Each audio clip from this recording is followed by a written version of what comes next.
En este capítulo 4, nitrógeno del suelo, estamos viendo los procesos que implican a las transformaciones, ganancias, pérdidas de este elemento que se relacionan con su disponibilidad, que afectan su disponibilidad en el suelo y que por tanto van a afectar también a la planta. En este contexto, veremos ahora el cuarto proceso, que es la lixiviación de nitratos. Algunos conceptos ya habíamos propuesto en la última clase presencial. Vamos a revisar ellos y continuar. Cuatro conceptos tenemos que decir en relación a la lixiviación de nitratos, ¿no? Uno, que este es un anión muy soluble en agua, que no es influenciado por los coloides del suelo. Así lo encontramos y así lo leemos en nuestro texto base del curso, que es el de Tidal, Nelson, Havling y Vito, ¿no? Fertilidad de suelos y fertilizantes, ¿no? Así lo encontramos. Explicamos la solubilidad, la actividad del nitrato es tan alta que sus concentraciones van hasta niveles, como miramos en esta tabla, que nos propone la investigación de Reisenauer, que tiene, como verán, más de 60 años, pero si hiciéramos una investigación del año 2026, lo más probable es que tengamos algunos resultados semejantes a los que se muestran en esta vista, ¿no? Expresado la concentración en miligramos por kilogramo, también podríamos decir lo mismo que proporción peso-volumen, ¿no? Partes por millón, peso-volumen, ¿no? Este estudio de Reisenauer, en base a 879 muestras, encuentran los rangos que se proponen allí, ¿no? Primero de 25 en 25, de 0 a 25, luego de 26 a 50, y luego de 50 en 50, de 51 a 100, de 101 a 150, de 151 a 200, y así sucesivamente, hasta más de 501 miligramos por litro, ¿no? Hasta más de 500 miligramos por litro, ¿no? Y encontramos ahí, hemos hecho ese recuadro, que casi 90%, ¿no? Descontemos de 100, sumemos los que no están en el recuadro. 4,9 más 2,7 más 4,9 más 1 más 0,8, ¿no? Algo así como 13. O sea, estamos diciendo un 87%, redondeando, están en el rango de los 26 a 200 miligramos por litro. Acotamos, las concentraciones se pueden dar así, en peso por volumen, parte por millón, miligramos por litro, o gramos por metro cúbico, que es los mismos valores, pero también se pueden dar, en los textos aparece como mili equivalentes por litro, ¿no? Entonces, ¿qué habría que hacer para ese caso? Como estas son concentraciones del anión nitrato, dividirlo entre el peso molar de ese equivalente de nitrato, que sería 62, ¿no? Nitrato es NO3, N pesa 14, oxígeno pesa 16, 3 veces 16 es 48, más 14 son 62. O sea, 68 miligramos por litro sería un mili equivalente de nitrato por litro, ¿no? Que estaría en este rango de 51 a 100, 62, en ese rango, ¿no? ¿Ya? En ese rango de 51 a 100, donde hay podría haber un miliequivalente por litro, la proporción de estas muestras casi se aproxima al 30%, ¿ya? Entonces, si nosotros decimos qué proporción de nitratos hay en solución, ¿no? Podría ser así, un miliequivalente por litro. ¿En una proporción de cuánto? De 30%, casi uno de 3, ¿no? Y decimos, y si proponemos que podría estar entre 1 a 2 miliequivalentes por litro, 2 sería el doble de 62, sería hasta acá, ¿no? 124, ¿no? Y sumamos los 3, 5, 6, 7, 74%, 3 de cada 4, en ese rango de 1 a 2 miliequivalentes por litro, ¿no? ¿Ok? Entonces, esas son concentraciones que en la solución suelo ha encontrado Barber y que podemos referir así. 1 a 2 es con una alta probabilidad, 75%, ¿no? Altamente soluble. ¿Por qué es altamente soluble? ¿No? Porque no es influenciado por los coloides, ¿no? No es influenciado por los coloides. Es decir, no es absorbido, ¿no? No es absorbido. Y a consecuencia de la absorción, decimos, ¿puede ser fijado? No, si no es absorbido, tampoco es fijado. Ya está. Tal como dice Tidal y colaboradores, o como dice también, no es influenciado por los coloides, ¿no? No es afectado, no es absorbido, por tanto tampoco es fijado. Por eso es su alta solubilidad y su movilidad, ¿no? Entonces dice ahí, por eso, al ser muy móvil, ese nitrato se lixivia. ¿Qué significa lixiviación? Hemos dicho que es cualquier retiro en solución de cualquier sustancia. Así bien claro, ¿eh? Cualquier retiro en solución. No es en suspensión, no es fijado, no es absorbido, no. En solución. En este caso, una concentración probable de 1 a 2 miliequivalentes por litro, que son más o menos 75% de las muestras, o sea, una alta proporción, ¿no? Podría lixiviarse. Ojo que concentraciones más altas pueden haber, ¿no? Inclusive, decíamos, en la clase pasada, última presencial, ¿no? Que este rango de 0 a 50, así, ¿ya? Era una concentración que la Organización Mundial de la Salud decía, ¿no? En el consumo de agua, del agua para consumo humano, podría tomarse 50 miligramos por litro hasta esa cantidad. Más alto de eso, no. ¿Por qué? En la previsión de generar problemas de salud, entre ellos, ¿no? Esa metahemoglobinemia, que significa que en medios reductores el nitrato se puede reducir a nitrito, y ese nitrito podría causar en el tracto digestivo nitrosaminas, ¿no? Que son sustancias demostradas, precursoras de otras que son generadoras de cáncer, ¿no? ¿Cáncer de qué? De estómago. Tanto así que la OMS dijo, no, 26 es muy alto, debemos bajar esa concentración, ¿no? Corrijo, 50 es muy alto, debemos bajar esa concentración. La OMS lo está revisando, espacios territoriales que competen al reino de Bélgica y los países afines, ¿no? Algunos países afines, ¿no? Por ejemplo, la zona de Luxemburgo, ¿no? Alguna zona de Francia, tiene pues alguna trascendencia este reino belga, sin decir que están ahí metidos, pero también tienen alcances, ¿no? Por lo menos para las lecturas, por lo menos para las decisiones que se toman, la llamada norma 10, que el reino belga ha dado para decir 50, no, es un nivel todavía alto, ¿no? Todavía generaría esas posibilidades del cáncer de estómago, y sería preferible bajar esos 50 a 10 miligramos por litro, ¿no? Así se llama por eso norma 10, ¿no? Entonces, en el marco de esa situación, donde se hace agricultura en Bélgica, ¿no? Y algunas zonas que tienen relación con estos espacios belgas, ¿no? Toman en consideración lo siguiente, dice, por norma, pues, la empresa tal, el fondo tal, la hacienda tal, va a hacer una aplicación de nitrógeno como fertilizante, llene los registros debidos, proponga ahí cuánto va a aplicar, cuándo va a aplicar, cómo va a aplicar, y se hace el monitoreo de las aguas, ¿no? De esos suelos, ¿no? De las aguas del freático, por ejemplo, de los pozos, por ejemplo, de la solución suelo de esas áreas, ¿no? En la medida que se intenta que el nivel de nitrógeno nítrico en esas aguas no debería superar ese valor 10. Si alcanza, rosa o lo supera, ya están tomando medidas para decir, señor, disminuya su frecuencia de abonamiento, disminuya su cantidad de nitrógeno aplicado, ¿no? Aplique sustancias que nitrifican lento, aplican sustancias, por ejemplo, sustancias que portan nitrógeno, como la urea revestida, ¿no?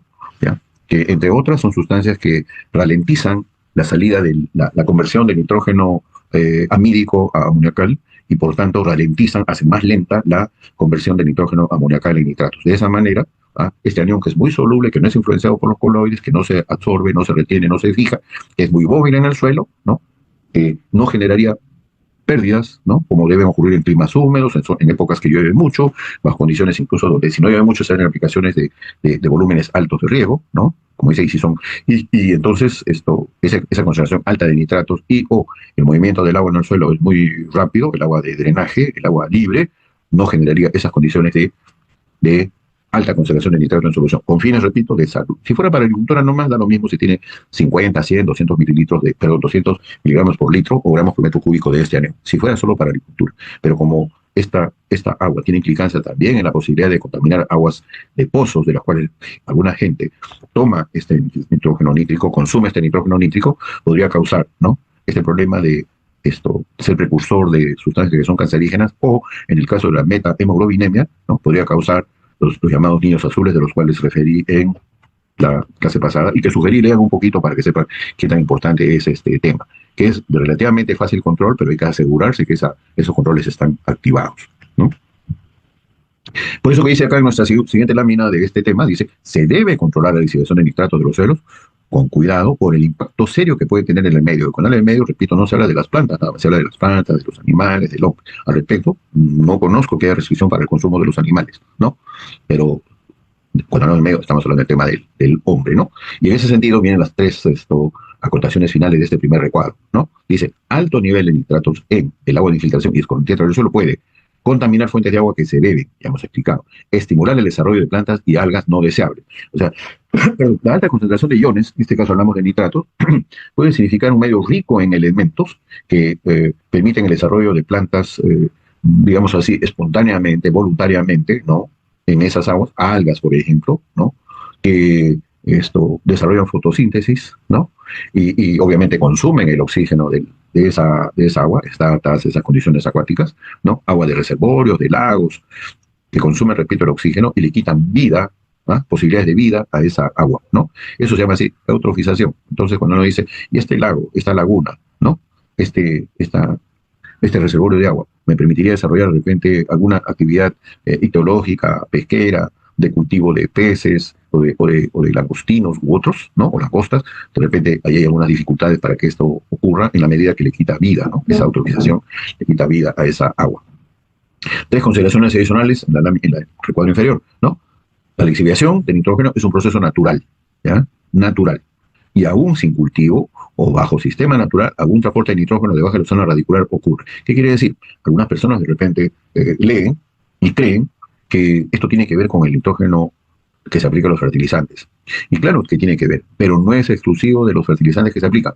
También tiene que ver con el nitrógeno orgánico que evoluciona desde la mineralización, la aparición de amoníaco, que luego en base a cosas se convierte en amonio, que luego en un medio naturalmente se oxida hacia nitritos y nitratos, ¿no? Y esos nitratos finalmente también están expuestos a este proceso de lixiviación.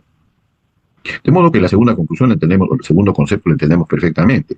¿Cuál es esta segunda consideración? Que en sistemas agrícolas, perdón, el propio suelo, el cultivo, el manejo del nutriente, en esos sistemas agrícolas se presenta poco o ningún riesgo de contaminación de aguas de superficie o subterránea por nitratos, ¿no? ¿Ya? Se presenta poco o ningún riesgo de contaminación en la medida que estamos controlando, ¿no? Controlando esa lixiviación. Finalmente, son más eficientes las aplicaciones de nitrógeno amoniacal y de fertilizantes que portan amonio, nitrógeno amoniacal, o que producen amonio, aparte de la urea, por ejemplo, son más eficientes en un 5 a 10%, las aplicaciones que se hacen en primavera que las aplicaciones que se hacen en invierno, ¿no? Donde a suelos de texturas media y fina, ¿no?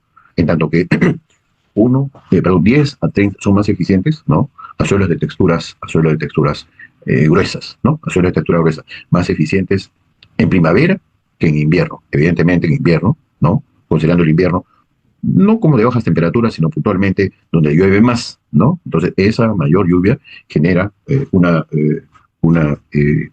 lixiviación, ¿no? Mayor, ¿no? Una lixiviación mayor, ¿no? Pero dice acá, ¿no? Aplicaciones de nitrógeno amoniacal, ¿no? Nitrógeno amoniacal. Dice, más eficientes en 5 a 10% si se aplican en primavera, mejor que en invierno. ¿A qué suelos? Aquellos que son de texturas medias y finas, ¿no? Contienen arcilla y pueden absorber este amonio y de esa manera ralentizar el proceso de nitrificación, ¿no? En tanto que 10 a 30% más eficientes en suelos de textura gruesa en la medida que estos suelos de texturas gruesas tendrían una posibilidad mayor en la medida que tiene menos coloide, que retiene menos amonio, ¿no?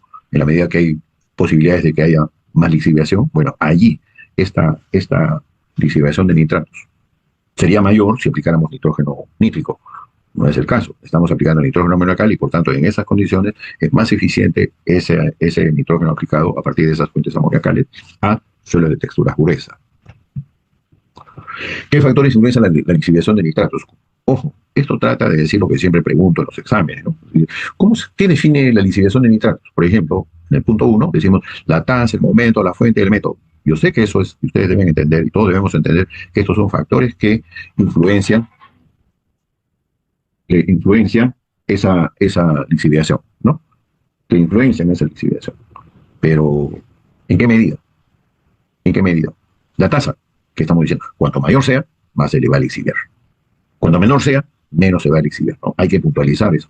Momento, acabamos de decir, si lo aplicamos en el momento de cuando el clima es húmedo, llueve más, precipita más, probablemente haya más lixiviación. Si aplicamos cuando llueve menos, probablemente la lixiviación sea menos, ¿no? Fuente. Evidentemente, si aplicamos nitratos, ¿no? El catión acompañante, por ejemplo, tendría que actuar allí. Es decir, ¿cuál se lixivia más? El nitrato asociado a catión acompañante de más baja carga. Ejemplo, un nitrato de sodio y un nitrato de potasio. A diferencia de un nitrato de calcio, porque el calcio es más fuertemente retenido en el suelo, eso podría generar una menor lixiviación de nitratos, que es su anión acompañante. Eso hemos visto bien en el capítulo 3, ¿no? Y método de fertilización, arboleo, distribuido ampliamente, más rápido se va a lixiviar, ¿no? Localizado, en banda angosta, en banda ancha, ¿no? Tratando de concentrar más el nitrato a la necesidad del cultivo, ¿no? Si es posible fraccionar en 2, 3, 4 veces, todas las veces que sea posible, ¿no? Sin elevar el costo de aplicación para hacer más eficiente la rentabilidad de esta práctica de la fertilización. El uso de inhibidores de la nitrificación, ¿no? Hay inhibidores de carácter físico, hay inhibidores de carácter químico, hay inhibidores de carácter biológico, algunos de ellos son amigables con el ambiente, otros no son amigables con el ambiente, ¿no? En todos los casos lo que se propone es, si tenemos nitrógeno amídico que se convierte en amoniacal, ya lo dijimos, ejemplo, la urea revestida, ¿no? La urea revestida propone que la urea, ¿no? Hidroliza, pero esa hidrólisis tiene que partir porque la urea tiene que salir de esa zona recubierta donde sale lentamente, ¿ya? Y en esa salida lenta propone que la hidrólisis de la urea es más lenta porque está dosificando la salida de la urea. No así la urea comercial, que la ponemos en el suelo y disolvió todo en un día. Y la hidrólisis de la urea está permitiendo la aparición de carbonato de amonio, bicarbonato de amonio. En 48 horas ya está el 50% si las condiciones son favorables, por ejemplo, de alta temperatura, alta radiación, ¿no? Ya la urea se está convirtiendo en carbonato de amonio, bicarbonato de amonio, y está oxidándose hacia nitritos y nitratos y ya se está exponiendo a la nitrificación. Entonces, si algún inhibidor de nitrificación hay de carácter físico, como mencionamos, ¿no? De repente son algunas cubiertas de polímeros que son porosos y que va saliendo gradualmente la urea, ¿no? Gradualmente, ¿ya?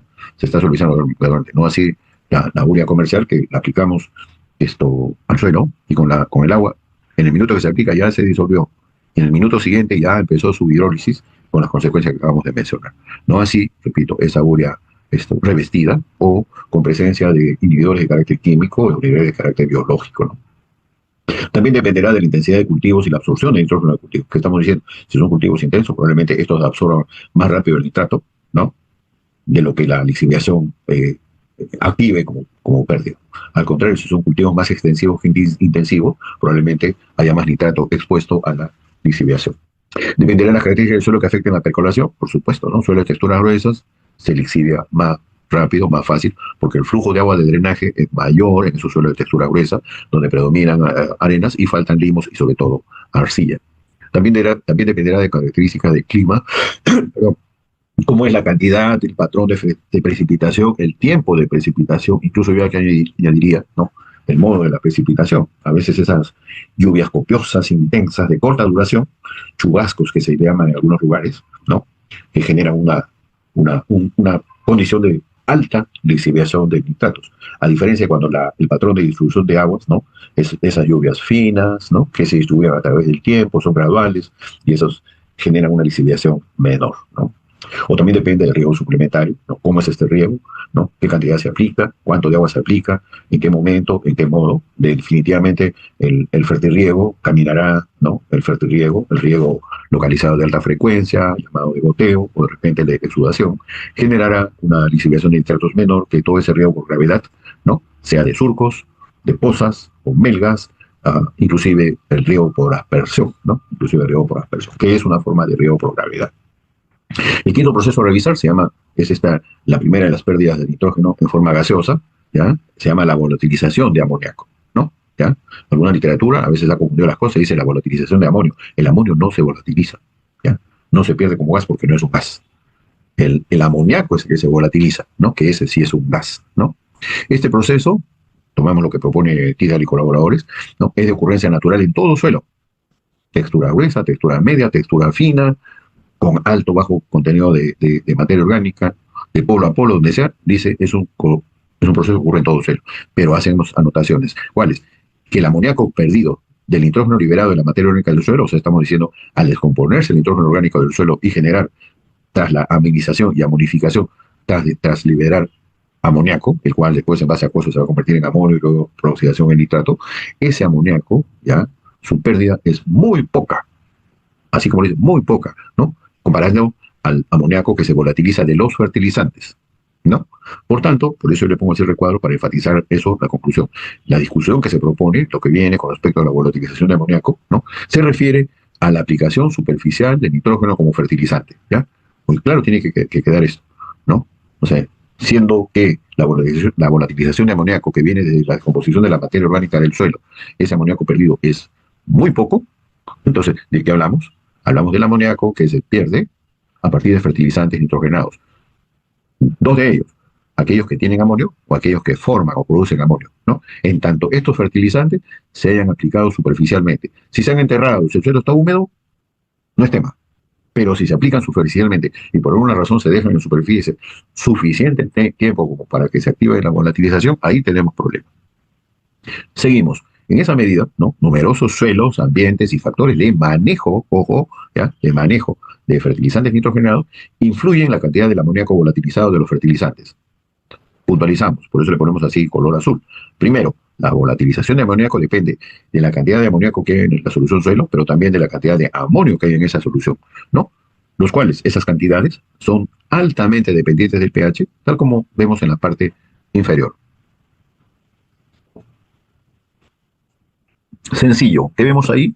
Partimos de ese fertilizante nitrogenado que formó amonio o que portó amonio.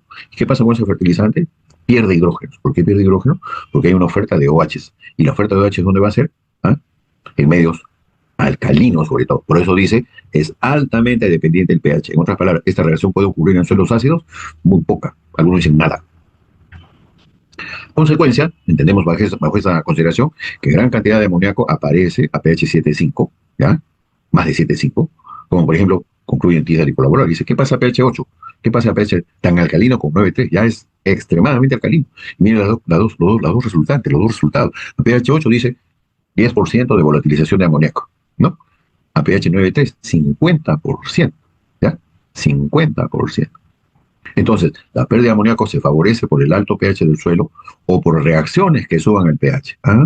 Porque hay fertilizantes que son alcalinizantes, ¿ah? O sea, no solamente portan amonio, no solamente generan amonio, sino además tienen reacción alcalina, ¿no? Vamos a ver luego eso.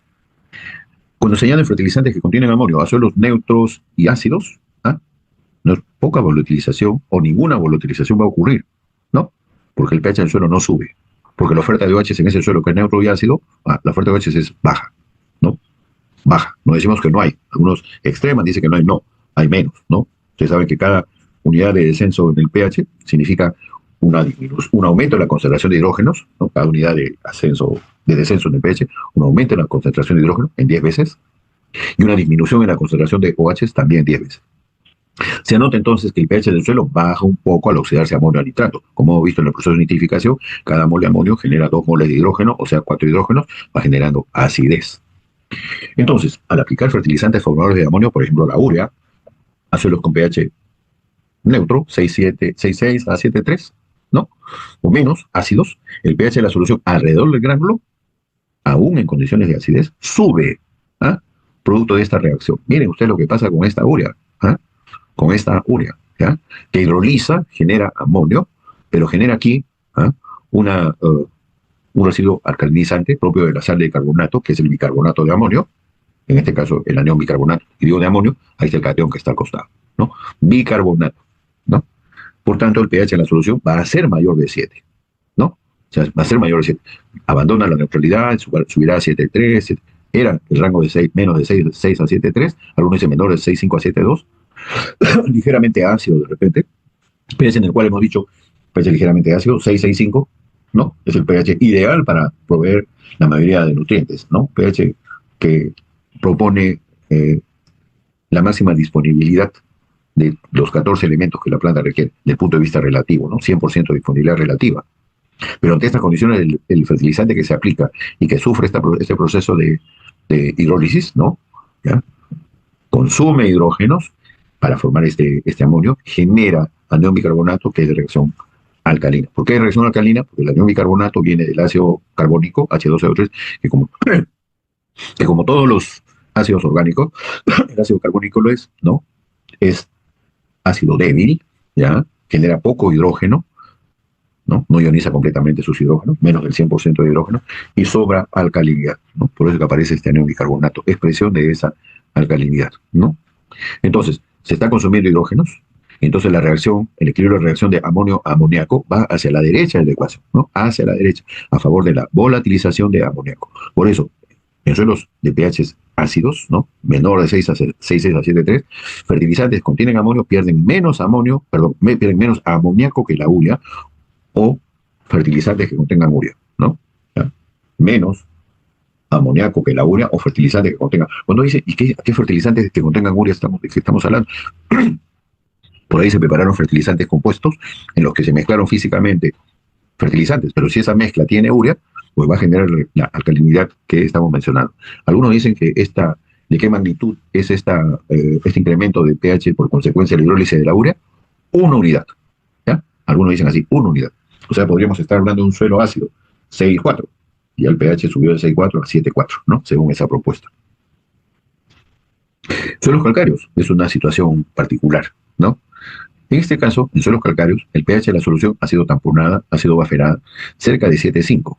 ¿Qué queremos decir? A veces erróneamente decimos a más calcáreo, más carbonato de calcio libre, el pH sube más. Y erróneamente decimos, si el suelo tiene 1, 2, 3, 4, 10% de carbonato, a más carbonato, más eleva el pH. No, no es cierto. ¿Ya? Suelos que contienen calcario, el pH de la solución se bafera a un pH cercano a 7,5, ¿no? Ya, 7,5. Por ello es que fertilizantes con amonio pueden perder amoníaco de modo así volatilizado, como se ve en esta ecuación, en esa reacción, ¿no? A partir de la aplicación de sulfato de amonio a suelos calcáreos, se va a formar una sal neutra como sulfato de calcio, se va a formar carbonato, bicarbonato de amonio, ¿ya? En ese suelo calcáreo, bicarbonato.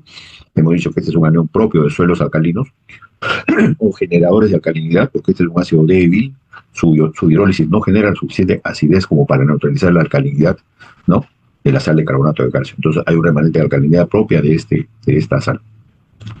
A consecuencia de lo cual, esa sal de amonio, en ese medio rico en carbonatos y bicarbonatos, va a generar el suficiente amoníaco como para que se pueda perder en la atmósfera, ahí de acuerdo a la ecuación, igual como se pierde el CO2. Entonces, el pH de la solución sube debido a esos OH que se están produciendo. Luego, el calcio, esta base fuerte, y los OH pueden además combinarse con el anión de esta sal, ¿no? De esta sal neutra del carbonato de calcio. ¿Qué vemos acá entonces? Se aplicó el sulfato de amonio en un suelo que tiene calcio y tiene alcalinidad producto de este carbonato de calcio que había en este material del suelo, ¿no? Ahí lo habíamos visto, acá está, ¿no? Entonces, a consecuencia de ello, se va a producir la volatilización, ¿no? La ecuación 5, ahí está el amoníaco. Y esta sal neutra de sulfato de calcio. Escuchemos bien, sal neutra de sulfato de calcio. Esa sal neutra de sulfato de calcio tiene algunas particularidades. Como su nombre lo dice, sal neutra. ¿Afecta el pH? No. ¿Genera exceso de hidrógenos u oxidilo? No, porque es sal neutra. Se disuelve poco, muy poco, ¿no? Esa sal neutra, al disolverse poco, ¿no? Genera en su reacción con este carbonato de calcio amoníaco, gas, CO2, gas, agua, ¿no? Y el remanente de sulfato de calcio y eso que hay en esta, como dice ahí, en esta combinación de ecuaciones 3, 4 y 5, donde la reacción completa nos muestra el desarrollo de la volatilización de amoníaco. El sulfato de calcio, como ya dijimos, es poco soluble. Entonces la reacción va a la derecha, lo cual se favorece de la formación de amoníaco. Iguales reacciones ocurren a otros fertilizantes amoniacales que producen precipitados insolubles del calcio. Por ejemplo, el fosfato diamónico, ¿no? El fosfato diamónico, que produce precipitaciones insolubles de calcio, como son el fosfato bicálcico primero y el fosfato tricálcico después, ¿no? En lo que se conoce con el nombre de la retrogradación de fosfato, ¿no? Es decir, el fosfato partió de un fosfato tricálcico y vuelve a ser el mismo fosfato tricálcico que le dio origen. ¿Qué más diremos? Que se volatiliza menos amoníaco de fertilizantes que producen sales de calcio. Por ejemplo, nitrato de amonio, produce sal soluble de nitrato de calcio como nitrato de calcio. Cloruro de amonio, que produce ese fertilizante. El primero sí, el segundo no, están en nuestro mercado.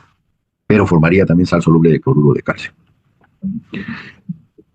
Entonces, en suelos calcáreos se volatiliza más amoníaco desde la urea que desde sales amoniacales propias. Por ejemplo, uno dice, la urea volatiliza ¿cuánto en relación a una sal amoniacal como sulfato de amonio? Más.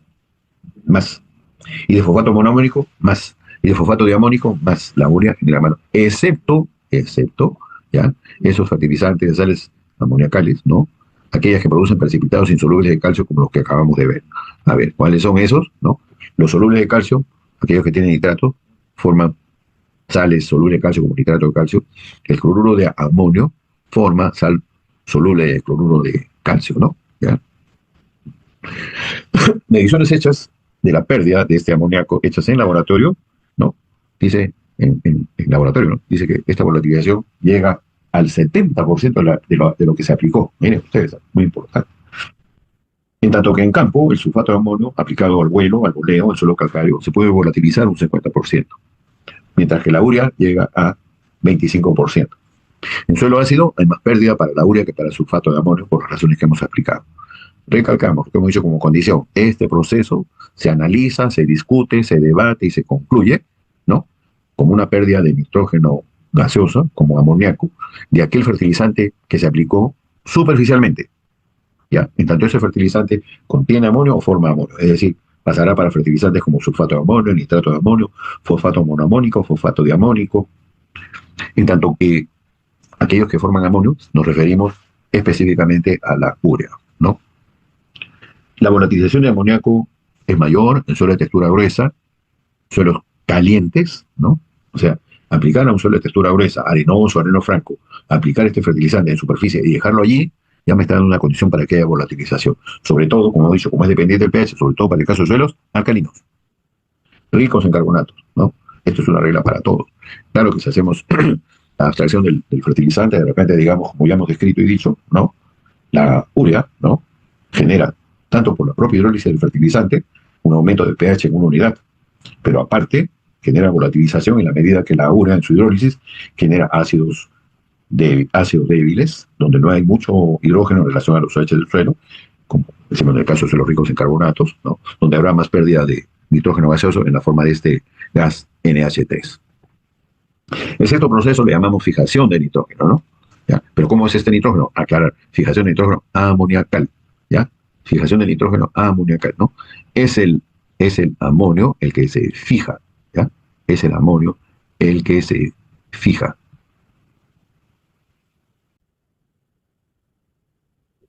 En el proceso de fijación de amonio, tema que lo desarrollaremos, yo estoy seguro, fácil, en la medida que cuando revisamos las propiedades del suelo que define un suelo fértil, cuando hemos revisado las propiedades del suelo, cómo se define la fertilidad, hemos reconocido que las arcillas pueden ser filosilicatos o pueden ser óxidos, ¿no? Así se les denomina.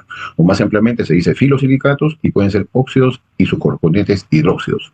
Dejamos estos últimos, óxidos y hidróxidos, y nos concentramos en el tema de los filosilicatos. Los filosilicatos, dijimos, son aluminosilicatos, uno de los 7 grupos, ¿no? Que son neso, soro, ciclo, ino, filo, tecto, silicatos y los amorfos. Repito, son neso, soro, ciclo, ino, filo, tecto, silicatos, son 6, y los silicatos, aluminosilicatos amorfos. De estos 7 grupos, tomamos en cuenta los filosilicatos, que son aluminosilicatos anhidros, que se clasifican, ¿no? Estos filosilicatos en 3 grupos, ¿no? Por la estructura laminar que tienen. O son bilaminares, o son trilaminares, o son tetralaminares.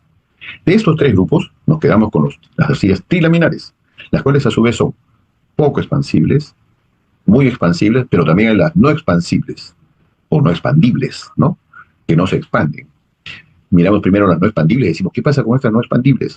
En su estructura, en su cristalografía natural, estos filosilicatos suelen tener de común un catión potasio que ha generado que estos minerales micas, ¿no? Que tienen, repito, potasio, que llamamos fobita, o de repente, uno dice, ¿y las micas magnésicas qué pasa? O sea, de repente algo de potasio ha sido reemplazado por magnesio, o de repente en las estructuras, sobre todo en las estructuras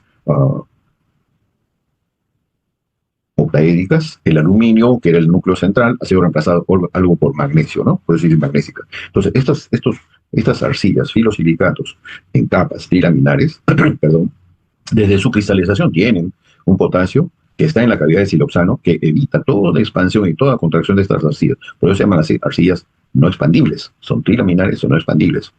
Pero en esa evolución, de repente algo de potasio no está en esa cavidad hexagonal. Algo perdió, de repente por hidrólisis, y se convirtió en una hidrólisis de potasio, y de repente se convirtió en un filosilicato poco expandible. Veamos, lo que estamos diciendo es que esta arcilla trilaminar, vamos a ver si por acá tenemos no lo tenemos acá, ya, regresamos, nos quedamos aquí. Estas arcillas trilaminares, repito, tuvieron originalmente potasio, le impedía toda contracción, toda expansión. ¿Por qué le impedía? Por la naturaleza de ese catión. Ese catión es uno que provoca la contracción de la arcilla, lo mismo que hace el nitrógeno amoniacal, que luego discutiremos. Entonces, ese potasio, desde que cristalizó esta arcilla como muscovita, también como biotita, tenía en una cavidad, ¿no? De las tres láminas de arcillas tilaminares, tres láminas, dos externas, capas externas o láminas externas, tetraedrales, una interna como un sanguchito de tres capas, ¿no? Entonces, en esa lámina de tetraedral de silicio, ya cuando cristalizó, generó un hexágono regular en el cual, repito, desde la cristalización, se acomodó, se alojó en esa cavidad hexagonal un catión potasio, porque cabe perfectamente en ese lugar. Y no solamente cabe perfectamente en ese lugar, sino que al fondo de esa cavidad hexagonal, ¿no? Se ve la capa de octaedros de aluminio, ¿no? O de magnesio, si hubo algún reemplazo de aluminio por magnesio, y tenemos ahí la arcilla biotita, y entonces allí hay alguna carga negativa sin satisfacer, que refuerza esa posición del potasio en esa cavidad de siloxano, que insisto, no solo cabe perfectamente, sino es fuertemente retenido por esa carga negativa sin satisfacer propia del octaedro de aluminio o en su defecto de magnesio. Con eso hemos identificado estas arcillas trilaminares no expandibles. Presumo, tanto por la carga negativa de la lámina de octaedros como por la capacidad de este potasio de caber perfectamente en esa cavidad llamada de siloxano, se coloca tan bien que impide toda expansión, toda contracción de esta arcilla. Por tanto, no tiene superficie interna. No tiene superficie interna. ¿Qué posibilidades hay que ahí hayan cationes que fluyan? Ninguna. Pero de repente aparece en el medio externo de estas arcillas y de arcillas de este tipo, aparecen cationes como el calcio, el magnesio, el sodio, el hidrógeno, que son capaces de forzar a la arcilla a que se expanda, ¿no? A que se expanda, a que se abra. Y el potasio, que estaba bien ajustadito, ¿ya? Pierde ese ajuste. Empieza a moverse en esa cavidad, empieza a moverse y se empieza a generar un espacio, ¿no es cierto?, interlaminar, donde el potasio empieza a fluir, donde el calcio empieza a desplazar a ese potasio, o el magnesio, o el sodio, o el hidrógeno, empiezan a desplazar ese potasio, y sin ubicarse perfectamente en esa cavidad, porque no entra, generó ese catión que provocó la expansión, ¿ah? Por eso que leemos en esta lámina que dice enrejados expandidos, ¿no? Y entonces en esos enrejados expandidos empieza a fluir el calcio, el magnesio, el potasio, el sodio, el hidrógeno, ¿no? Habiendo descolocado el potasio que estaba originalmente ahí, y sale, y se mueve para otro lugar. Pero luego, ese sitio donde perdió colocación el potasio, otro potasio puede recuperar ese lugar, ¿no? Porque se llaman así sitios, lugares de absorción selectiva específica para potasio, en el cual el amonio, ambos hidratados, amonio y potasio hidratados, tienen su cuota de hidratación alrededor, tienen aproximadamente el mismo tamaño. De manera que si en ese flujo de cationes también fluyera el amonio, pues el amonio puede ocupar el sitio donde antes estuvo el potasio. Y ahora le llamaremos, ¿no?, el cavidad de siloxano, ¿no?, con capacidad de absorción selectiva específica para potasio, pero también de amonio, ¿no? Por esa razón, entonces con esta explicación diremos que aparecen arcillas poco expandibles como la hilita, leemos en la primera línea, ciertos minerales de arcilla, especial hilita, poco expandibles, o muy expandibles como la vermiculita, que generan mucho espacio entre láminas, y ahí puede fluir todos los cationes y de repente el amonio en algún momento encuentra la cavidad de siloxano donde estuvo antes el potasio, y ahí se acomoda este catión amonio, y genera la contracción, porque dijimos bien claro que ese es el comportamiento de este catión. Y al ubicarse en esa cavidad genera la contracción, ¿no es cierto? Como figura en esta segunda lámina, estamos ya diciendo, ¿no? Hay cationes que provocan la expansión, están identificados, hay cationes que provocan la contracción, como es el caso del potasio, pero también el amonio, ¿no? Leen el resto, que está perfectamente definido, ¿no? Importante está que tengamos idea clara de lo que pasa desde el punto de vista del significado, ¿no? Que hay una fijación que se ha medido de la aplicación de fertilizantes amoniacales, en la cual, en esa medición, se encuentra que en el suelo superficial la fijación es de tan solo 14, pero esto es muy importante, 60% del nitrógeno aplicado como amonio. Mientras que en el suelo subsuperficial o en el subsuelo habría una fijación de amonio mayor. ¿Cuál es la razón? Que ha habido de repente, como sabemos, el suelo superficial es un horizonte A, ese horizonte A le llamamos horizonte de pérdida. En esa pérdida, de repente, el suelo ha perdido arcilla, ha sido sometida a eluviación, ¿no? Eluviación significa un proceso de pérdida por suspensión, la arcilla suspendida y transportada en profundidad con el concurso del agua, y cuando el agua perdió capacidad de transporte, depositó esa arcilla. Entonces, esa arcilla puede ser de este tipo, 2,1, laminar, poco, muy expandible, y eso explicaría por qué en profundidad puede haber una fijación de amonio más alta incluso que la de superficie. ¿Qué factores del suelo afectan la fijación de amonio? la humedad, la temperatura, ¿no? Porque ciclos alternados de humedad y de secado, y congelado y descongelado, ¿no? Entre otros, contribuyen a la estabilidad del amonio recientemente fijado. Un tercer factor que afecta a la fijación de amonio, ¿no? Es que la presencia de potasio puede limitar la fijación de amonio, ¿no? Porque, como hemos dicho, ese lugar de absorción fijación es originalmente el sitio donde estuvo desde la cristalización ese potasio. En tanto era una mica moscovita, por ejemplo, o biotina, ¿no? Entonces, al salir este potasio, al descolocarse, cuando se produjo la expansión de la arcilla, ¿no? Ahora el lugar es ocupado por el amonio. ¿Qué es lo que se propone entonces en esta, a resultas de esta condición, de esta indistinta fijación de amonio o de potasio? Se propone, se sugiere, que si nosotros queremos aumentar la eficiencia de uso del fertilizante nitrogenado amoniacal, es decir, queremos disminuir la fijación de amonio, hagamos una aplicación previa de potasio, ¿ya? Para, como dicen algunos autores, ¿no? Algunos expositores, dicen, le cerramos la boca, ¿no? Cerramos esta posibilidad de fijación de amonio, ¿no? Ocupando primero esos sitios de fijación con potasio, ¿no? Cuando tratemos el capítulo de potasio, en 2 capítulos más, capítulo 6, ahí diremos lo contrario. Si queremos aumentar la eficiencia de uso del potasio en suelos que son fijadores de este elemento, de este catión, habría que aplicar previamente el amonio, ¿no es cierto?, para ocupar esos sitios de absorción y fijación de potasio como amonio, y de esa manera disminuir la fijación de potasio y aumentar la eficiencia de uso de este elemento desde los fertilizantes. El séptimo proceso a revisar se llama la desnitrificación. Acá verán ustedes, siempre se salta por razones que no sé, los números de oxidación de los 5 compuestos de nitrógeno que vemos en esta lámina. Vamos a pausar esta, ¿no? Para hacer la corrección del caso y continuar con la presentación. Bien, entonces hemos formateado convenientemente los números de oxidación de los compuestos, estos 5 compuestos de nitrógeno, y vamos a continuar la explicación. Desnitrificación es la segunda de las 2 pérdidas gaseosas de nitrógeno. Antes hablamos de la volatilización de amoníaco, ahora hablaremos de la desnitrificación, ¿no? Este proceso, a diferencia de la volatilización, este es un proceso bioquímico, ¿ya? El proceso de volatilización, como vimos, es un proceso químico, ¿no? De transformación, de paso de una forma de catión amonio a una forma de gas amoníaco, ¿no? Fundamentalmente por efecto de variación de pH y de concentraciones de amoníaco y amonio en la solución suelo, favorecidos por el pH alcalino, ¿no? En este caso, lo que tenemos es un proceso reductor, ¿no? Miremos los diferentes compuestos que aparecen en esta reacción, es decir, afecta al anión nitrato, el cual en medio reductor se va reduciendo a nitrito, óxido nítrico, óxido nitroso, dinitrógeno. ¿Ah? Como ven, cambiando el estado de oxidación del nitrógeno de +5 a +3, a +2, a +1 y 0. Es decir, si el número de oxidación está disminuyendo, quiere decir que este es un proceso reductor.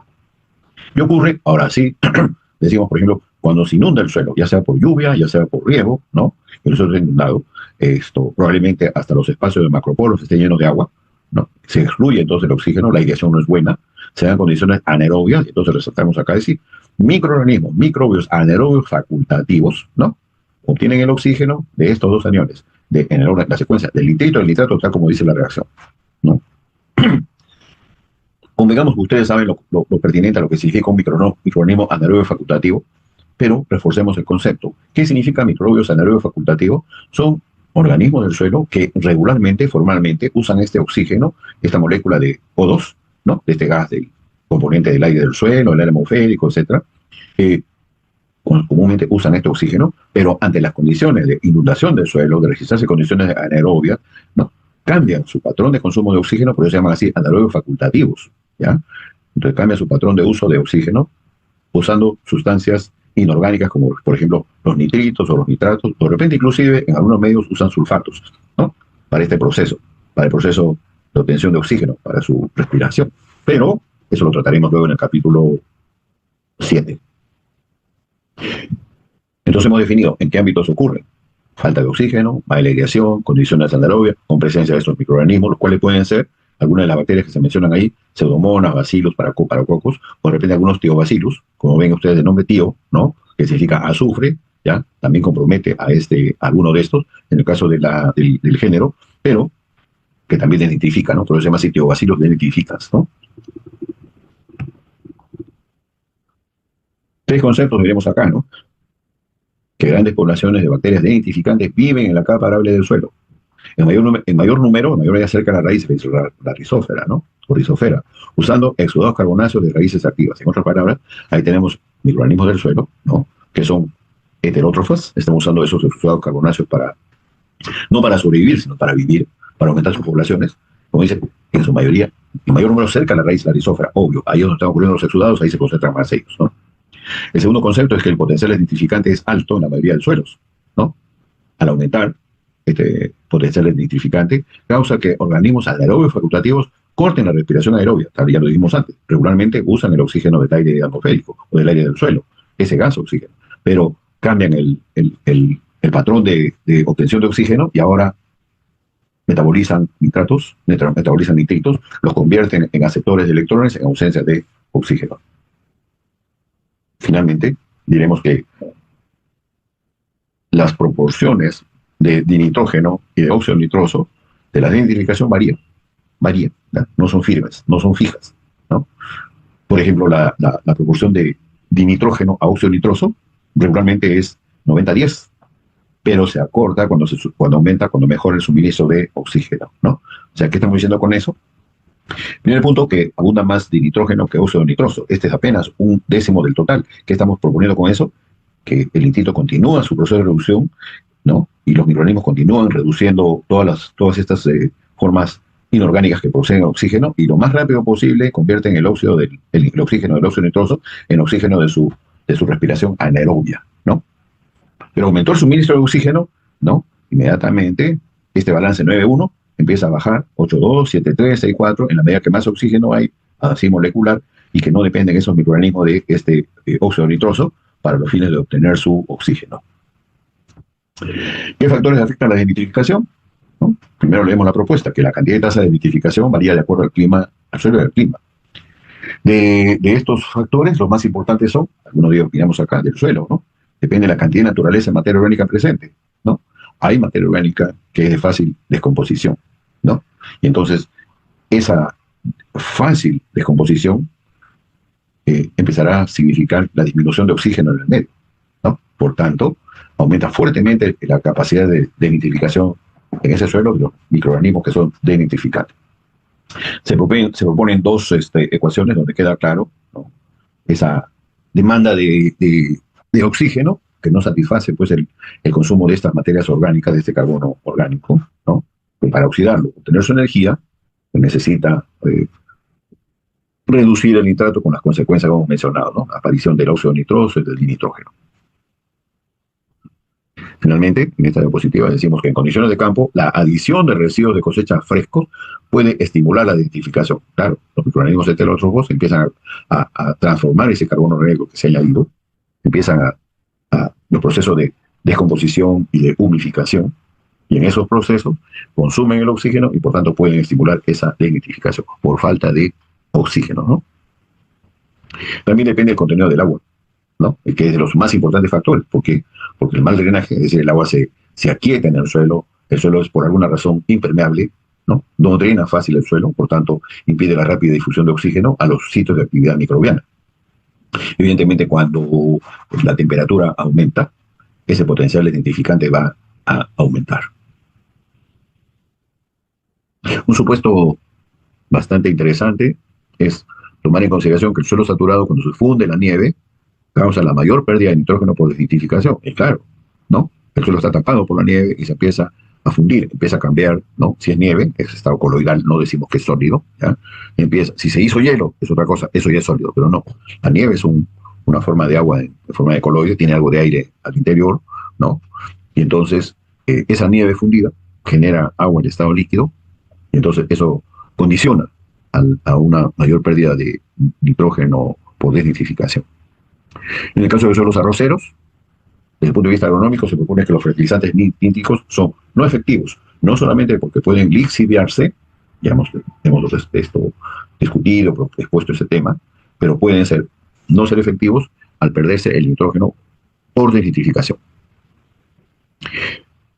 Hay que entender que algo de nitratos también puede ocurrir en esas condiciones de oxidación, porque hay atrapado en esa agua del suelo.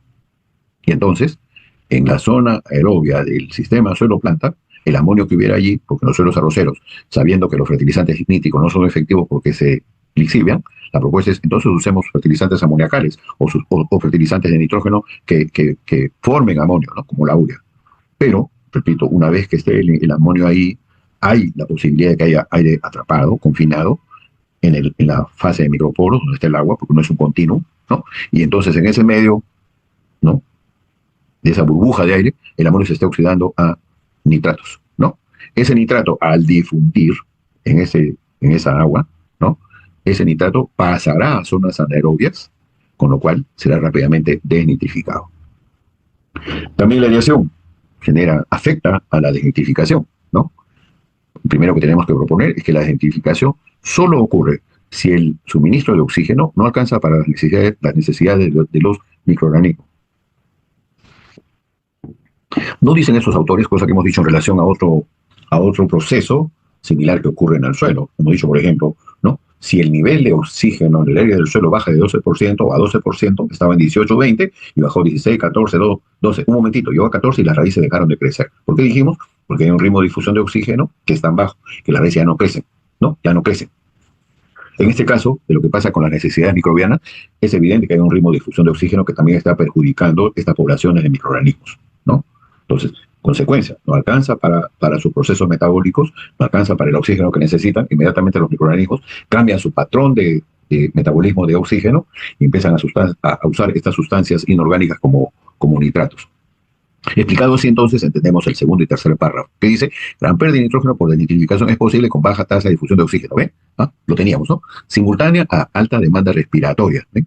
Pero en este caso, yo no estoy seguro que sea el mismo valor de 20, ¿no? De 20, que es el ritmo de difusión de oxígeno, a partir del cual hacia arriba las raíces crecen y hacia abajo las raíces dejan de crecer. No estoy seguro que sea el mismo valor, es muy probable. Entonces entendemos, decía el tercer párrafo también, la baja presión parcial de oxígeno aumenta la desnitrificación. O sea, estamos diciendo, si disminuye la concentración de oxígeno en esa mezcla de gases que se llama aire del suelo, pues entonces bajará su presión parcial y por tanto habrá un aumento de la desnitrificación. Finalmente, decimos que las pérdidas significativas de nitrógeno por desnitrificación ocurren al bajar la concentración de oxígeno a menos de 10%. Ajá, acá hay una diferencia. ¿Ve? Dijimos para el crecimiento radicular, el límite es 12. Acá, para la desnitrificación, el límite es 10. ¿Ve? ¿Se dan cuenta? Listo.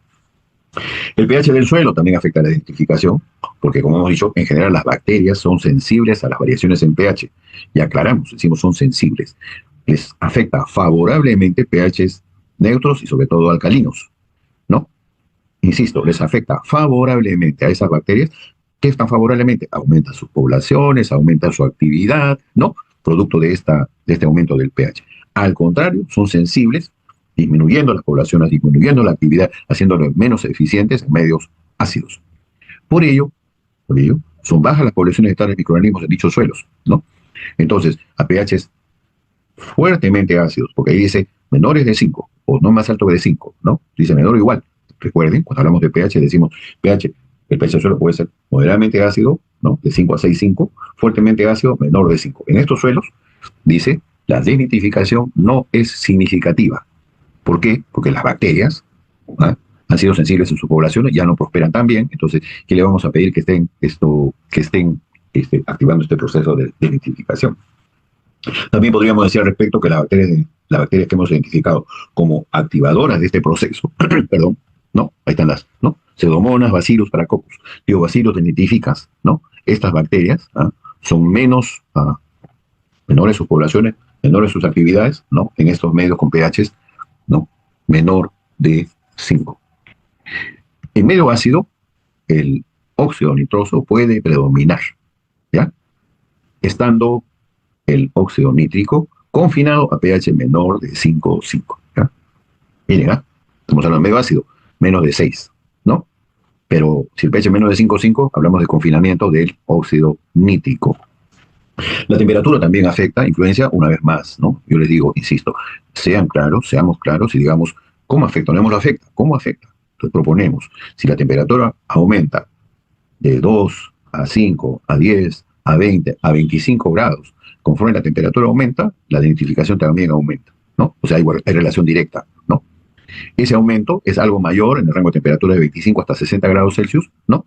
pero se inhibe a más de 60 grados Celsius. Estos efectos sugieren el rol principal de bacterias termofílicas en el proceso de la denitrificación. Un sexto factor son los niveles de nitrato. Obviamente, ¿qué se propone acá? Si hay altas concentraciones de nitratos, la tasa de denitrificación va a aumentar, ¿no? Influyendo mucho en la tasa de óxido nitroso y de dinitrógeno liberado por denitrificación. Recordemos, una vez más, regresamos a la lámina de la reacción.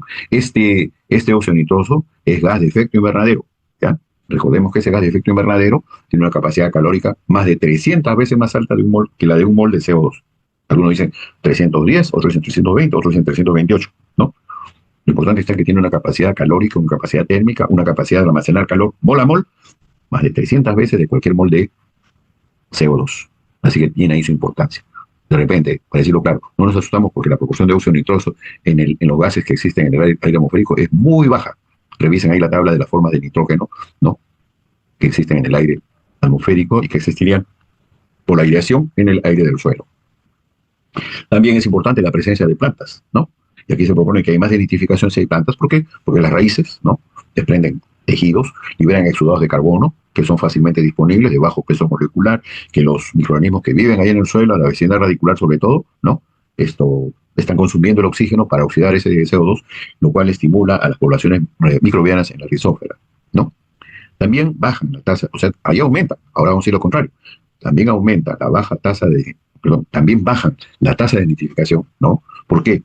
Porque al usar nitratos o al usar amonio, al usar el agua del suelo, aumentan el suministro de oxígeno. Y al aumentar el suministro de oxígeno a la rizosfera, ¿no?, de ciertas plantas que transportan oxígeno, están bajando esa tasa de nitrificación, por ejemplo, en suelos arroceros que se conducen bajo inundación. El octavo proceso que vamos a identificar es el de la inmovilización de nitrógeno, que significa la conversión de nitrógeno orgánico a nitrógeno inorgánico a nitrógeno orgánico, ¿no? Básicamente, el proceso inverso a la mineralización. Cuidado, ¿ya? Así dice Vidal y colaboradores, debería hacerle un resaltado, ¿no?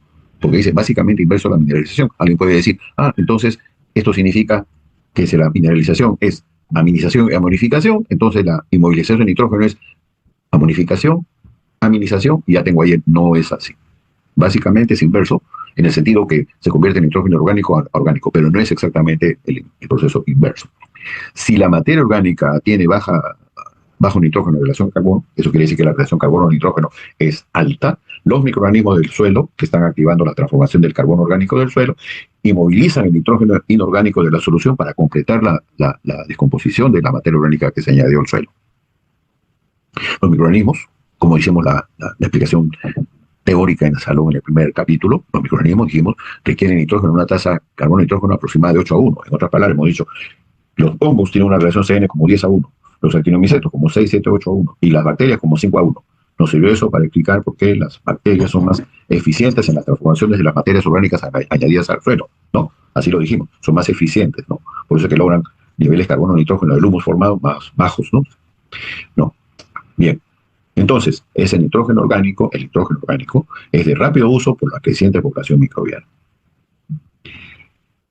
La inmovilización de nitrógeno, en tanto, o por tanto, al descomponerse la materia orgánica añadida al suelo, ¿no?, puede disminuir las concentraciones de amonio y nitrato en el suelo a niveles muy bajos, ¿no? A niveles muy bajos. Entonces entendemos por qué la muy alta competencia por amonio y nitrato entre microorganismos y plantas en la inmovilización puede volver rápidamente deficientes en nitrógeno a las plantas, ¿no?, que viven, que se están cultivando. Por suerte, el término que usan Tisdale y colaboradores lo consignamos igual, yo lo dejo así. Para mí, yo digo, es como ocurre, ¿no? Porque no es tanto por suerte, ¿no? Por suerte es en la medida de lo que viene después, se entiende casi desde el punto de vista coloquial, pero en un documento científico yo no pondría por suerte, ¿no? Yo no pondría por suerte, ¿no? Yo pondría de repente, como suelo expresarme, ustedes me habrán escuchado muchas veces, yo suelo decir así, de común, digo así, de común.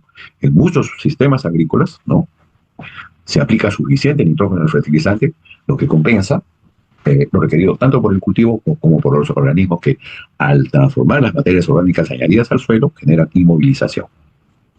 Hecha esa puntualización, ¿qué decimos? Cuando se descompone la brosa, baja el nitrógeno, ¿no?, baja la actividad microbiana, ¿no?, y el nitrógeno proteico inmovilizado en microorganismos se puede mineralizar nuevamente. Si la materia orgánica añadida es de baja relación CN, no se inmoviliza el nitrógeno, porque significaría que hay suficiente nitrógeno en la materia orgánica añadida, ¿no? O como dice aquí su conclusión, dice, pues el nitrógeno de esa materia orgánica alcanza para la demanda microbiana de nitrógeno durante la descomposición. Y tenemos ahí un par de ejercicios, ¿ah?, que tienen completo desarrollo, ¿sí? ¿No? Y la propuesta de la transformación de nitrógeno en la planta, solo proponemos esta diapositiva, ¿sí? Y con eso terminamos este tema, ¿ya? Dejamos de compartir, y una vez que esté editado, se los alcanzo para que puedan completar la revisión del tema. No he visto mi correo, les comento.